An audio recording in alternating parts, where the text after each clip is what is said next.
બોલીએ શ્રી કૃષ્ણ કનૈયાલાલ કી જય. જેના મુખમાં કૃષ્ણનું નામ નથી, તેનો મનુષ્ય તણો અવતાર નથી. જેને નામ નિવેદન સંસ્કાર નથી, તેને ગુરુ તણો કોઈ લાભ નથી. જેના મુખમાં કૃષ્ણનું નામ નથી, તેનો મનુષ્ય તણો અવતાર નથી. જેને બ્રહ્મ સંબંધનું જ્ઞાન નથી, એને સેવા તણો અધિકાર નથી. જેના મુખમાં કૃષ્ણનું નામ નથી, તેનો મનુષ્ય તણો અવતાર નથી.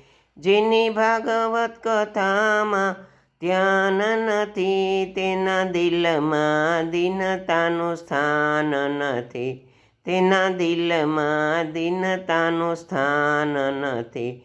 જેને વૈષ્ણવજનમાં પ્રેમ નથી, એના દિલમાં દીનતાનું નામ નથી. જેને ખરા ખોટાનો ખ્યાલ નથી, એ સમજવું પણ જ્ઞાન નથી. જેના મુખમાં કૃષ્ણનું નામ નથી, તેનો મનુષ્ય તણો અવતાર નથી. જેને જ્ઞાન ઘણું પણ પ્રેમ નથી, જેને જ્ઞાન ઘણું પણ પ્રેમ નથી, એનો વૈકુંઠમાં ક્યાંય વાસ નથી. એનો વૈકુંઠમાં કંઈ વાસ નથી. જેના મુખમાં કૃષ્ણનું નામ નથી, એનો મનુષ્ય તણો અવતાર નથી. જેને વૈભવ વિલાસનો ત્યાગ નથી, એને સંસારમાં સુખધામ નથી. એને સંસારમાં સુખધામ નથી. જેના દિલમાં નીતિ ધર્મ નથી, એને ધર્મ તણો કશો સાર નથી.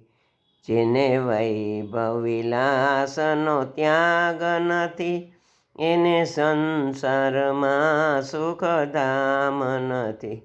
જેના દિલમાં નીતિ ધર્મ નથી, એને ધર્મ તણો કશો સાર નથી. એને ધર્મ તણો કશો સાર નથી.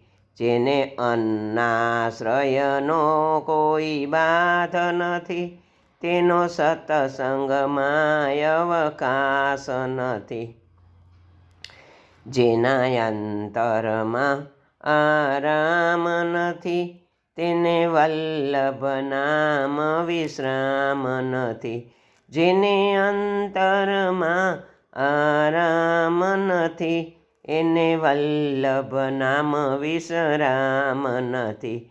જેના મુખમાં રામનું કૃષ્ણનું નામ નથી, તેનો મનુષ્ય તણો અવતાર નથી.